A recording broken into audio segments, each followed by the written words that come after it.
ভারত এবং বাংলাদেশের মেয়েরা ফুটবলে দুর্দান্ত পারফরমেন্স দিচ্ছে। আজকে গোলের পুরো বন্যা বয়ে দিয়েছে।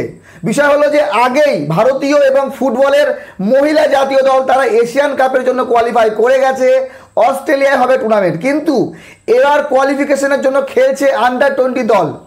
আজকে ইন্ডিয়া 7-0 গোলে হারিয়েছে তুর্কমেনিস্তানকে এবং বাংলাদেশ হারিয়েছে তিমোর লেস্তেকে 8-0 গোলে। প্রথম ম্যাচে একদিন আগে ইন্ডিয়া ইন্দোনেশিয়ার যে ম্যাচ গোল শূন্য ড্র হয় এবং বাংলাদেশ 3-1 লাওসকে হারিয়েছিল। তো বিষয় হলো যে আগামী ম্যাচ ভারত এবং বাংলাদেশের খুব গুরুত্বপূর্ণ। যদি এএফসি এশিয়ান কাপে কোয়ালিফিকেশনে কোয়ালিফাই করতে হয়, টপে থাকতে হয়। 32টি দল এই কোয়ালিফিকেশন রাউন্ড খেলছে, যেখান থেকে 8টি গ্রুপের টপে থাকা 8টি দল তারা সরাসরি কোয়ালিফাই করবে এবং বাকি 8 গ্রুপ থেকে টপ 3 দল তারা কোয়ালিফাই করে যাবে। থাইল্যান্ডে টুর্নামেন্ট হবে, থাইল্যান্ড আগে কোয়ালিফাই করে গেছে মূল পর্বের জন্য। তো বিষয় হলো যে ফুটবলে মেয়েরা দুর্দান্ত করছে।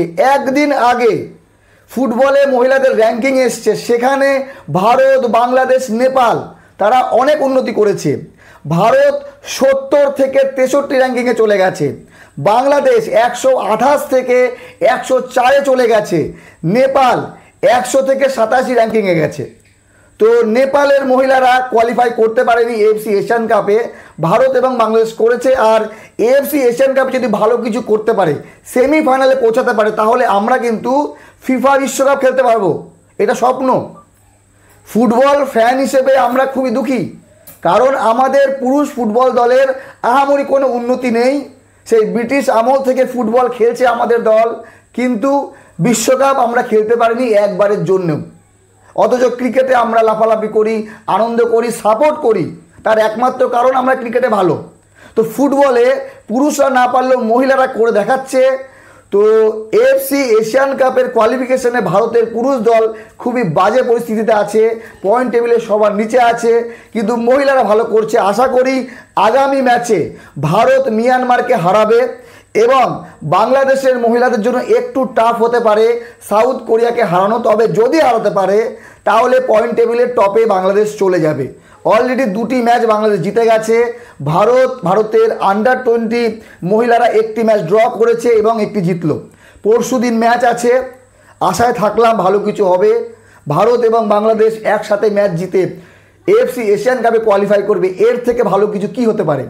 আপনাদের মতামত জানাবেন।